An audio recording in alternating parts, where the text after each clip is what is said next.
Hello po sa ating lahat. Good day. Napakaganda ng umaga. Okay.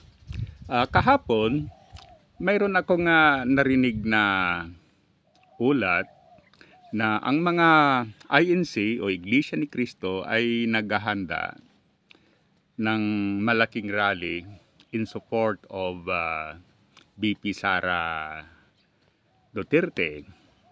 Alam naman natin na may na-filed na impeachment case laban sa kanya ng maraming grupo. At dahil dyan, ang INC ay sinasabing tutulong sa kanya mag-stand up in support of the Vice President. So, okay. So, yan ang stand ng INC. Then, wala naman tayong magagawa, no? Siyempre, ang individual at saka institution ay may kalayaan yan na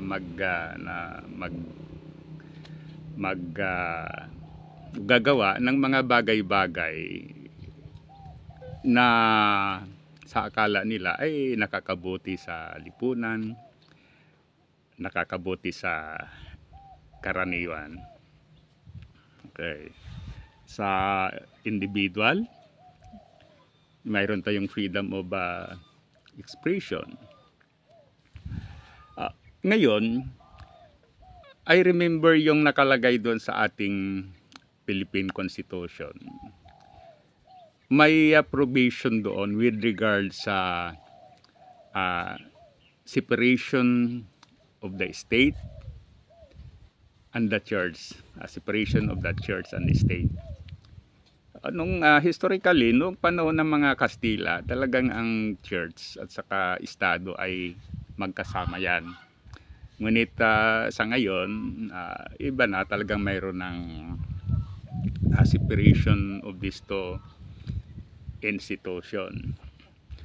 Ang ibig sabihin niyan, ang estado ay hindi dapat makialam sa mga spiritual matters o may mga bagay-bagay na may kinalaman sa simbahan. At the same time, ang church naman ay hindi dapat makialam sa mga bagay-bagay na may kinalaman sa governance, sa politika, at saka iba pang bagay na may kinalaman sa pamumuno. Unless talagang may mga makikita na justifiable reason na halimbawa ang isang church ay umaabuso o let's say may mga kaso-kaso etc. In that case, ang korte natin ay may kalayaang o may right na mag-interfere, no? Bihira naman nangyayari iyon, basta normal naman na ang nangyayari sa simbahan. Parang kanyan, wala namang interference. Okay?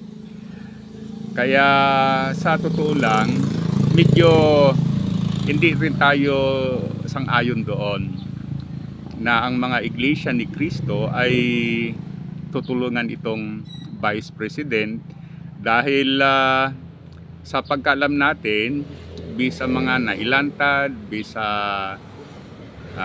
partial investigation, talagang marami yung violation na nagawa ng ating Vice President. So, ang mga mamamayan o ang mga grupo ay may kalayaan na mag-file ng impeachment case kasi with this yung mga anomalya, as if yung public trust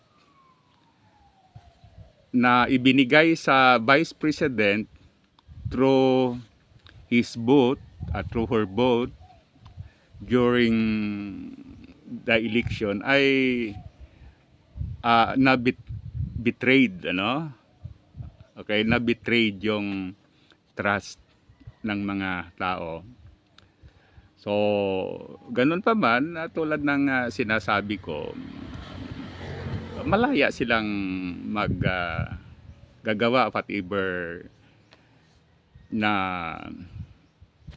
whatever na kanilang gagawin, just like mag-stage ng big rally in support of the Vice President. Okay.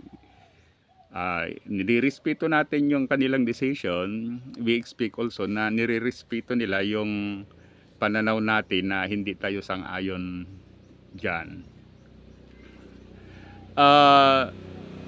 I remember yung sa Biblia, if I remember it right,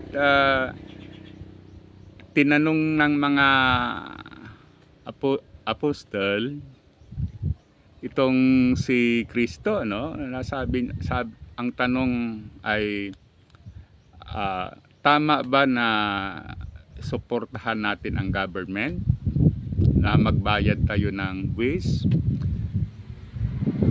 Okay, yun ang tanong kay Kristo. Ang sagot ni Kristo, tignan ninyo yung coins, yung pira. Ano ang nakalagay doon? Ang sagot ng mga apostol, si Julius Caesar. Okay, so ang sagot niya, give to Caesar what is due to Caesar, then give to God what is due to God. So ang ibig sabihin niyan, okay na suportan ang government. With regard sa government, suportahan ito.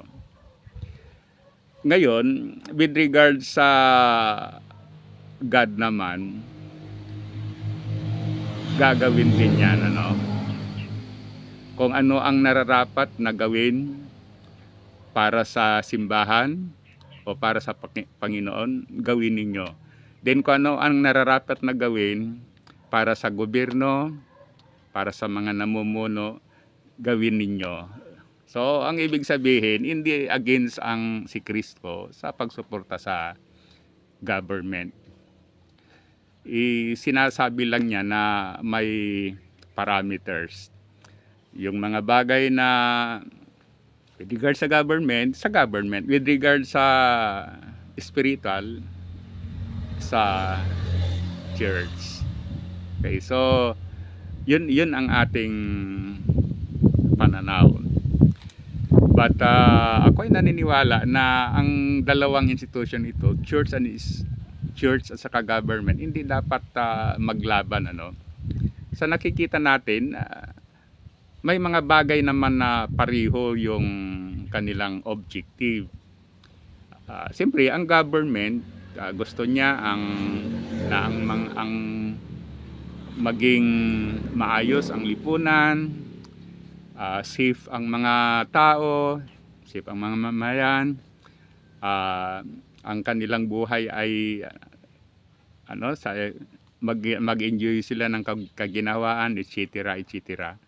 So sa palagay ko, ang church naman, beside yung spiritual matters, beside yung purpose na malapit tayo sa Panginoon, gusto din nila na magkaroon din tayo ng kapayapaan, kaunlaran, at kasaganaan. Okay, so yan ang ating humble na pananaw. So muli, thank you. Sana i-like at saka subscribe. At please, paki-share na rin. Tulungan ninyo akong